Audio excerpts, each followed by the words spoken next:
and especially for Occupy Thrones. This is tournament lives. It doesn't matter if they drop a single game, they need to win the series. All or nothing for both Occupy as well as Blacklist as we enter the Land of Dawn for game number 1.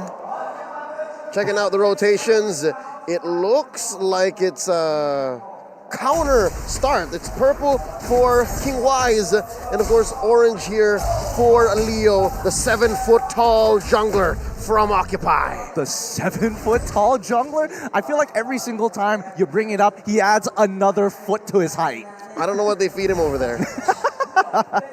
As we see the early game actually start to pan out, right? We're seeing Occupying Thrones, and especially for Maro, nothing too out of the ordinary, but especially on that top side where Glue is going to be strong into this Arlott matchup. For now, you know, until we start seeing the scaling happen, the information has been scouted out. They know Fredrin is moving towards the bottom side of the map. Now that's what makes it so curious for me, right? The way that both of these teams are playing, because honestly, if I were Blacklist, I'd probably put most of my bets onto the EXP lane just so Venus can get that level 4 quicker. However, perhaps maybe because, oh, wait a minute, here we something might be go. going on. Down bottom.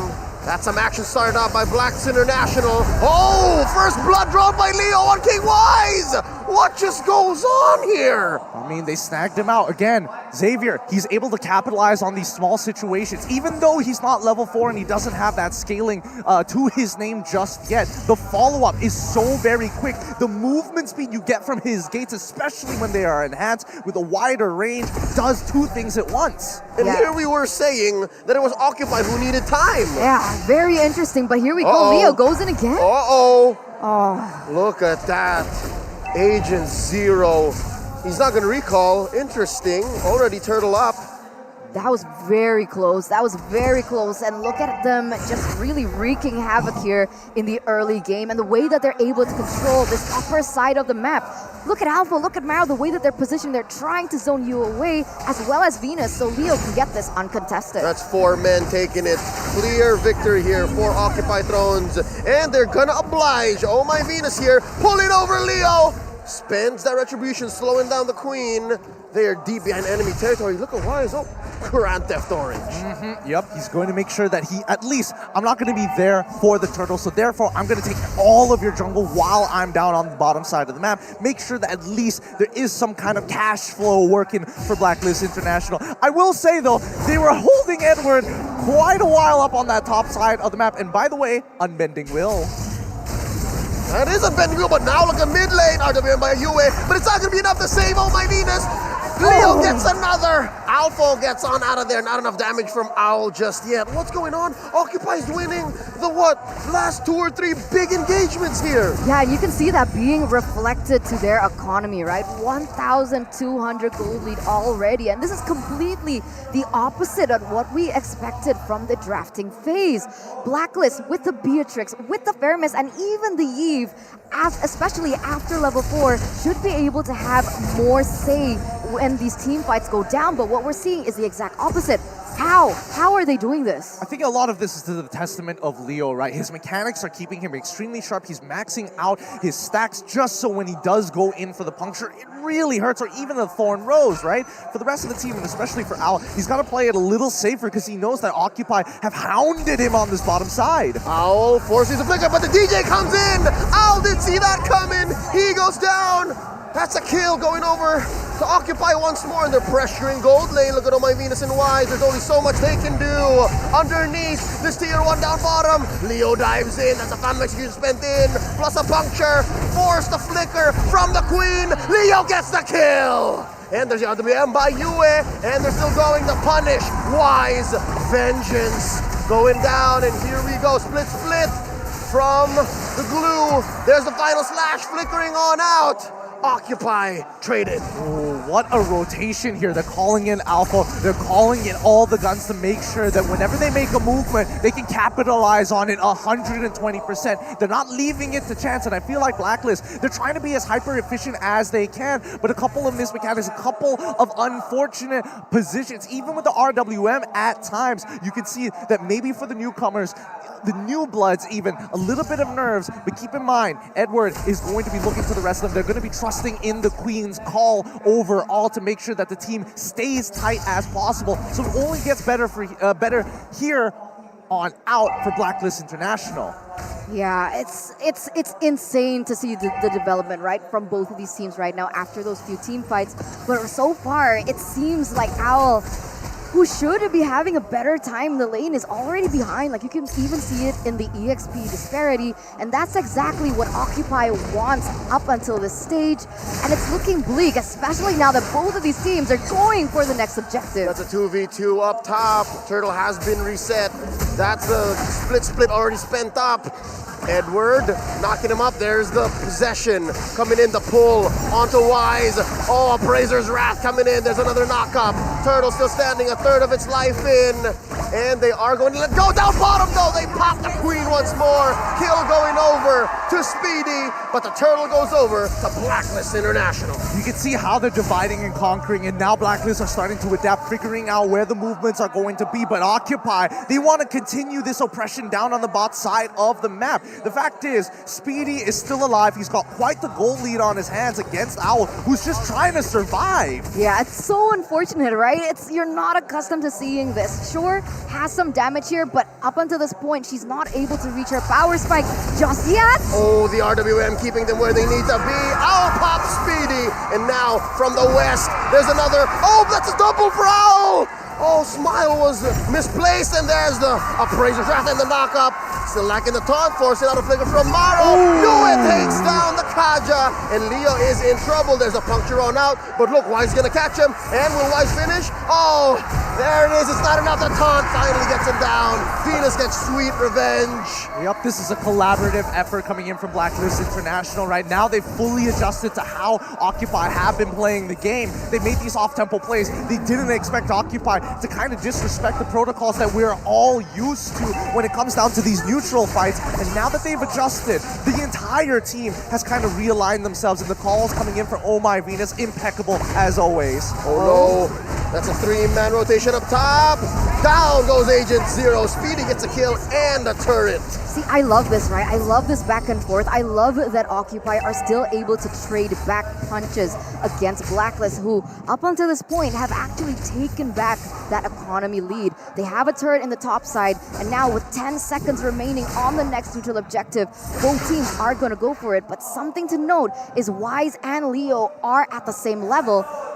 Lancelot, Fredrin, who has a better chance getting that turtle? Whoa, whoa, whoa, whoa. I mean, I would say that it's pretty 50-50 as of right now. Wise now has quite a clear advantage being the level up, but notice the positions from Occupy. Oh, Wise comes in with a taunt and then knock off the final slash. Agent Zero pops one. Smile goes down. Now Maro out of position. Look at how deep Blacklist is. Oh no, but wait, they cornered off Maro. They're going in. Edward, can he get it? And that's gonna be it. Not gonna be enough to sustain, and now the Lord is up while Occupy are 2 men down. This is not a good position, especially for Leo. He's gonna try 1v4, but it's looking real grim here. Oh no, they're gonna pop him. Spedyyy makes the most of it down bottom. That's gonna be the Lord over to Blacks International, but they will have to concede this bottom lane tier to 1 turret. And even then, it's not much of a loss, right? 2,000 gold lead already, and it's not just about the numbers, right? It's about the map control that they already have built for themselves. And one of the main things that Blacklist needs is that map control to utilize these pushes, to be able to get into that back line and just prevent that damage from Smile from getting onto the members of Blacklist.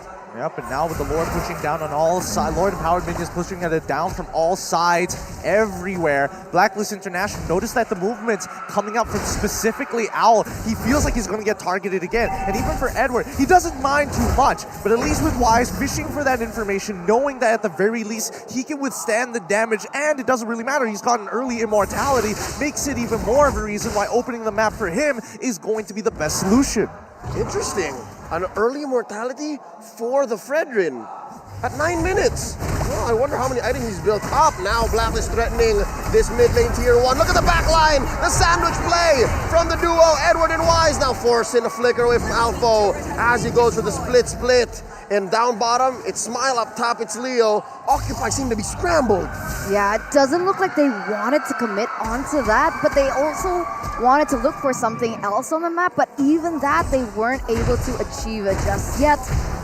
I'm curious to see what the items are looking like here. Whoa, whoa, whoa. Venus is still able to get out. Still set. Oh my god! There's a knock-up on the Alpho. He's not going to live for long. Yue gets the kill, pushing back all of these members of Occupy behind their tier 2. Man, that's a little unfortunate there. And this is why, especially when you have the Arlet and when you're side lanes, once you unlock him out of it, the mid tier 1s and tier 2s, as much as I would like to emphasize the tier 1 mid being one of the most important objectives on the map to give you access into the jungle, with Arlet's displacement, you can make dives from many different angles and you can make it work. Just remember, it goes from left to right. Oh man, looking at the in-game equipment, right? Very aggressive from the mid laners. Right? I want to emphasize on this because most of the damage should rely on Xavier here in the mid-game before the carry reaches that item power spike, right? Only 2 items for him right now. Not enough damage in my opinion. It is going to feel onto Owl, but other than that... They oblige Alpho. He wasn't expecting that much damage. They pop the XP laner. Now that's a good field play. Look at this underneath. Leo might be off position. Smile goes down.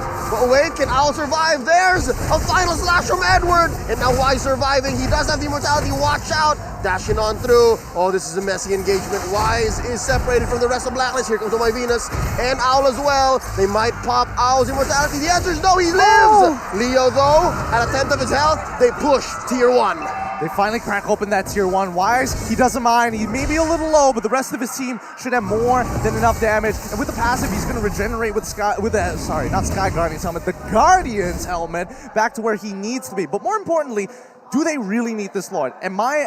Personally, I don't feel like they want it. They want Occupy to walk out of their base. They want Occupy to get wiped out so they can finally finish this off. But notice that even Occupy don't want the Lord. They recognize that they could potentially lose a fight. Play to your strengths. You have a Kaja. Look for those angles. Yeah, they want to be masters at baiting right now, right? They needed to be able to bait Occupy to be able to get more on the board. And like you mentioned, they realized that Spedyyy just centralizes his focus on these objectives. Edward, the only one in the base to defend. Oh, those are 3 big siege minions. Edward has to do some work. At least Blacklist have gotten something off map. All this while, Occupy was playing footsies across. Now, Maro, look at this. Does he know that there's this bush? Oh, rings of order and lightning bombs through. No engage here. Oh man, I mean, he almost got snagged up mid-animation of the lightning bombs with the final slash coming in from Edward, just a pixel off from clipping him. But in the meantime, this is going according to Blacklist's plan, right? They wanted to play for that early game. Unfortunately, didn't go as well as they wanted to, but they can still recover from this. Occupy, on the other hand, if they can defend this upcoming Lord, make it to the 42k mark, at least we know that they have a chance in the later minutes. I'm guessing probably around the 16th minute is when you're going to see Occupy really hit that peak. Yeah, to put it into basic words, they just need to buy time, right? They need to buy time for Spedyyy to get online, for Smile as well, because at the end, Xavier, despite everything, he does still deal that damage from a really long range. And look at that kiting as we head into a technical pause. Ladies and gentlemen, it's only going to take a while. Don't worry. Remember, fair play is our utmost priority. We want to make sure that both the players, even the fans, you guys as well at home watching, get the best viewing experience and get the best playing experience as possible. Let's slow it down a bit. I did not expect that explosive of a start from a lineup that we expected to scale. Yeah, I thought so too. I definitely thought like, yeah, they're not going to get punished too hard with this. They're probably not going to go up to the blue lane, so the only place they could go down is bottom side, but I don't think anybody was expecting them straight off the bat at level 1. Maro is like, let's skew the favor of this fight. Let's make sure Owl feels as uncomfortable as possible. And if we can just, cut the time to scale in half for Spedyyy specifically, our pickoff comp during the mid game just doubles in value. Oh, look at that. Look at the agents here in Cambodia. Man, I mean, we saw the agents in Indonesia, right, for M4 in Jakarta, and they were doing that much. And now they're here as well. Oh, the support for Blacklist is just amazing. I can confirm there are some Filipinos who actually took a break off of work, who booked tickets to fly out to Phnom Penh, and I'm guessing that's who you're seeing on camera. I also have to talk about the merch that they're giving out here, like the headbands with the crown as well. Genius idea, but at the same time, where do I get one? Yeah, right? Can I get one? Just outside. Just Oh outside? yeah, is it free? I'm guessing Is it freebies? there should be a Blacklist booth. Oh, okay. We know what we're going to be doing later, but in the meantime, the troubleshooting will take in place, and we can start talking about the game a little bit more. I'm expecting it to be pretty much an obvious ping issue. Owl, his position right there, the fact that he was just taking it without sidestepping does beg a couple of questions, but let's have a look at a few words from Wise. On representing NA for MSC, we can't underestimate any team in our group because the Philippines caster also said that it could be hard to go against Todak, wink wink. And Team Occupy almost beat RQ and M4, so we need to look out for everybody in our group. I did the wink wink for you, Gideon. No, thank you. Yeah. I appreciate it a lot. Just so you know. It might not necessarily be me, to be fair. It could also be LaFell. Yeah, at the LaFell's same not here, time. though. Or I'll me. take it. Or even Leo for that All matter. right, wink wink for Leo then. Thank you. I'm a Todak fan. Okay. But also a Blacklist fan. Now, I have a question, I right? love ML. We all do. All right. We all do. We Question. all love Mobile Legends. Question. Okay, yeah. Back to the question, right? With the disparity in gold and just objective disparity between Blacklist and Occupy, and you're saying that Occupy needs to buy time, is it still possible for them to get to a comeback? I think they're going to have to sacrifice some inhibitors here, but let's jump back into the fight. Whoa, real world manipulation. Enough of a box to threaten the kill here. Eventually gets Maro, and there's an ult coming in from Owl. They do clear the wave. Occupy still breathing, and they take down the Lord as well, but there's still this huge wave crashing through. They did kill the minion, the siege minion. Down goes Smile, down goes Leo, Alpho as well. Where's Spedyyy? Defending down bottom. He's clearing that wave, but here comes Blacklist, making a beeline for the base. Ladies and gentlemen, what a statement from the M3 World Champions. They wiped out Occupy, but they're still breathing. Maro here, a little too hasty there. Yeah, Spedyyy gave up his life just to get rid of that low minion, and now Maro himself might have to do the same, but the collapsing of the waves. RWM, Maro gets his immortality popped, and just like that, Blacklist takes game 1. Wow, Blacklist lead the series here. Best of 3, and it's funny, right? I asked you the question, is it still possible? And right as we come back from the pause, you can see Black